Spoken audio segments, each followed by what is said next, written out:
Virtue is nothing other than a repeated good act, and as a muscle grows and becomes more developed and accustomed to strain and effort through repetition, likewise the virtues, whereby they acquire, as it were, a second nature in their exercise.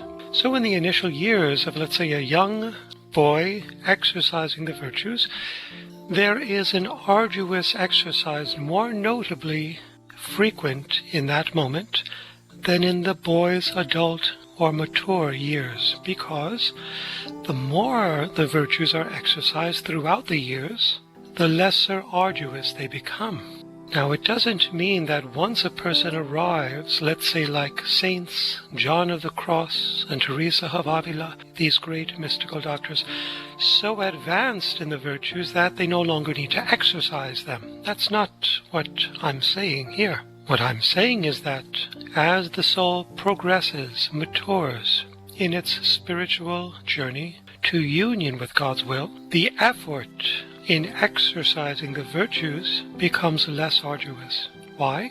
Apart from the analogy of a muscle experiencing greater, let's say, lactic acid buildup and fatigue in its initial training than in its later training, God makes us as creatures of habit. You see, this is the way God made us. When He made us in His image and likeness, He made us in such a way that not one isolated act of ours would determine our fate, but rather a series of repeated actions would do so.